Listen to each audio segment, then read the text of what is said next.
and I had a lot of autonomy with a previous job role. I felt after my previous employer, I just felt a bit restricted, and I had the autonomy, so I just needed to go out by myself. I just needed the confidence to do that. Welcome to the Business Behind Your Business, conversations to help your business grow and thrive. Hi, I'm Paul Sweeney, founder of Pretium Solutions, Chartered Accountants and Certified Business Advisors, hosting the Business Behind Your Business.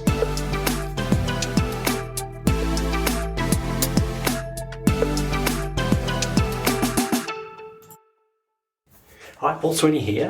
One of the things we try to do with the Business Behind Your Business is share with you some advice and experience from our group of advisors, our team of experts, sometimes on specific topics relevant to small business, and other times we want to share with you some of their experience more generally in terms of how they run their business or how they got started and particular aspects of their business. And today we're going to speak to Sandra Zalud about her experience of starting a business and some of the things that she found helpful and also some of the things that she struggled with. So I hope you enjoy this episode, and if you've missed some of the previous episodes, please subscribe in your favourite podcast player and go back and check out those previous conversations. Today I've got Sandra Zalud. Sandra is a mortgage broker, but today we're not going to talk about mortgage broking specifically, but we're actually going to talk about Sandra's experience in starting up a business and some of the things that she found that worked really well and things that she'd do differently this second time around. So Sandra, welcome back. Hi Paul, how are you? I'm good. So now, your situation, you're a mortgage broker, but you did have another business on the side as well. But when you got into mortgage broking as your own business, how did you go about starting that?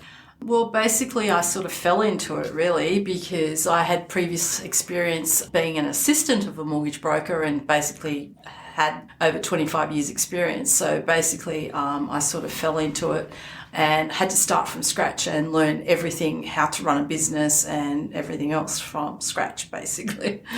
Yeah, so that's a fairly common way that people start a business is they've got the experience working for somebody else and then they go and start a business. So did you start your mortgage business while you were employed, or did you... Basically, I got retrenched and the next day I started, so it sort of overlapped, basically. Yeah, okay. And so... what was one of the drivers for starting a business compared to going and getting another job in the same area?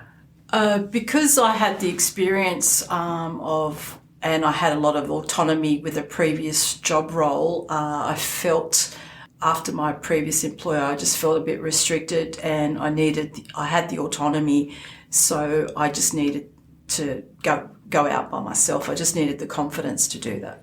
Okay. So a lot of the time it's the freedom of being able to choose how you run your business or how you go about your work, and that's one of the reasons a lot of people start work. So when you started, what were some of the hurdles that you faced when you started out?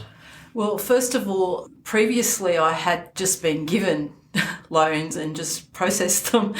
With being self-employed, you have to do everything yourself. That is getting the business and everything else. So whilst I wasn't getting much new business with the loans, I needed to keep myself entertained with something else. So I decided to become a driver partner and manage that as well.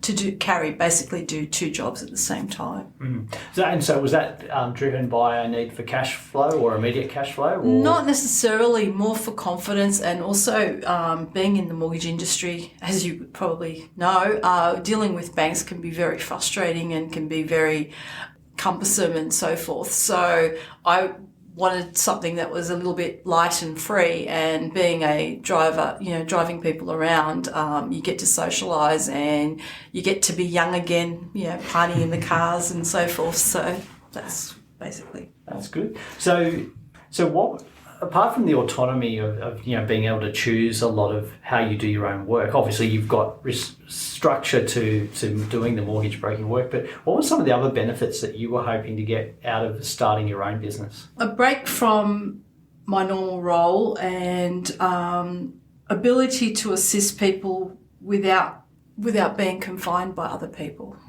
Because I think that's one of the things that we get people tell us is that they they enjoy the work that they do, but they don't like some of the restrictions or the policies of their current employer, which is why they go and start their own business. So yeah, basically, I always look after clients as if it's my own loan or if it's my own thing. So I just felt with other employers, it's not always the case.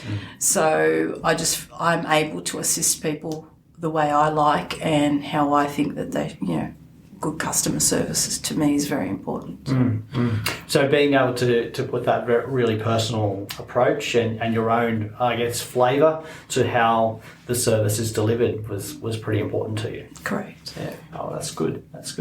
And when you started, with mortgage broking, I'm guessing you would have had to done some kind of licensing or obtain some kind of additional qualification to go out on your own? Or I already had a certificate 4, so back in those days I never actually finished my diploma, so I had to go get my diploma in finance. But yeah, we have you have to get licenses and compliance, and that's my aggregator looked after me in that regard. So Liberty Network Services helped me to do that. Yeah, so it helps to actually go through an aggregator or a licensee. You basically have to these days. Yeah. So with other industries, it may be helpful to go to like a trade organisation or even a professional association to get guidance on what the qualifications you need and the steps that you need before you start. Yeah, I think if you know anyone who's doing the occupation you're after, it's a good idea to go speak to people. Or in a future topic, that I will be probably discussing, which is networking, it's a good idea to maybe go and network with people and find people in the similar industry and just talk to them and see how they how they feel about things. Yeah, and you're in the industries. The industry bodies would have some events, but also I think we're going to talk about this in a future episode about networking. But things like business chambers and that often have introductory nights where you can get to find out a bit more about local business, but also possibly meet somebody in the same field there. Yes, and get to know and get to know people and see how you go from there. And also, like when you started, did you have somebody else that you'd previously worked with that had done the same thing, that they'd gone and started their own business that you were able to get some advice from, or? Not necessarily. A lot of them had already been established. And again, with my aggregator, it's a very friendly bunch. So actually, even at the moment, a new person had started and she hasn't got her accreditation with one of the banks. And so she's asked me to look after that loan. So I will do the loan and give her, a certain percentage. But it's all like a family, which is really important. So having that ready-made network, or I guess in a way a mentoring network or an advice network to help with running your business and what you need to do, or maybe who you can talk to about certain issues that come up. Yeah, and of course you should also consult with your accountant, which is yourself in my case. Lucky me. Yeah. So get advice before you start is helpful. So is there anything you would have done differently if you started that business or your current business again today? Is there anything you did?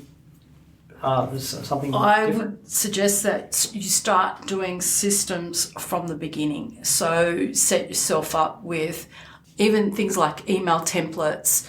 If you've got I know you're very have apps for everything, but if you're a technology-minded person, have the right app, have everything set up, and have systems going so that you are ready for when you do get the whole workload. Especially like with being a mortgage broker, you just get, you get bombarded, and then all of a sudden you've got nothing, and then you've got, then you've got too much, and then you just need to have systems in place, and you need time management, of course, and if you can do that, that would be great. Yeah, and look, I'm glad you mentioned systems, because that's actually what we talked about in the last episode of The Business Behind Your Business. And it's really important when you don't have the work, that's the time you really develop those processes. And it doesn't have to be complicated. You don't have to pay a lot for apps to do that. You can just do simple email templates. And I think most, you can save your templates, or you can use quick parts or just common paragraphs to make that process a lot quicker and faster, which is good, because when you do get busy, when all that work comes in one rush, you don't want to be creating your process at that time. But so systems and processes are important.